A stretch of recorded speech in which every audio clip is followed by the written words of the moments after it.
विचारतो वचनच राहणार का मी तुम्ही? विचारतो दरम्यान मी आपल्यासोबत सुद्धा आता विधानसभेत बोललो होतो. डॉक्टर सोनल सोनवणी सुद्धा ज्या मानसोपचार तज्ञ आहेत त्यांच्याकडे मला याच्यामागच्या मानसिकतेबद्दल विचारायला जायचंय, पण त्यापूर्वी पुन्हा एकदा मला जायचंय पाशा पटेल यांच्याकडे. पाशा पटेलजी, असं काही आहे का, जी काही माहिती आम्ही या कार्यक्रमासाठी गोळा केली 0 वर्ष आजच्या, 9,000 कोटीचा सगळा खेळ आहे, जो काही जीएसटी जमा होतो या ऑनलाईन गेमिंग मधून भारत सरकारचा, तो 9-10 हजार कोटीचा आहे. महाराष्ट्राचा वाटा किमान 1,000-1,500 कोटीच्या घरातला आहे. उत्तर प्रदेशच्या नंतर सर्वाधिक ऍप युजर्स महाराष्ट्रातले आहेत.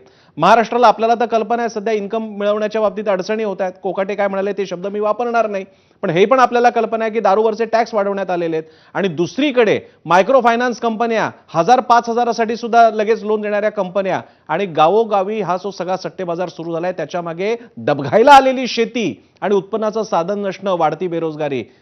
केवळ गेमिंगचा मुद्दा नाहीये पाशा पटेलजी, या सगळ्या मुद्द्यांचा तुम्ही विचार करणार आहात का?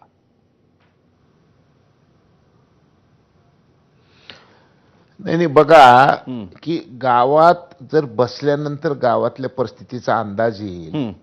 आता तुम्हाला सांगतो मी, पहिलेच माणसं डिस्टर्ब आहेत. मी तुम्हाला 2 भागातली माहिती सांगतो. मी आता परवा सांगली जिल्ह्यामध्ये गेलो होतो, तर 2 महिन्यापासून पाऊसच उघडला नाही आणि आमच्या लातूर जिल्ह्यामध्ये पाऊसच आला नाही.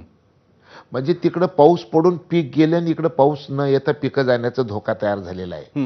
ही जी मानसिकता आहे, हे जे टेन्शन आहे, आणि अशा परिस्थितीमध्ये पुन्हा हे गेम आहे करमणुकीला.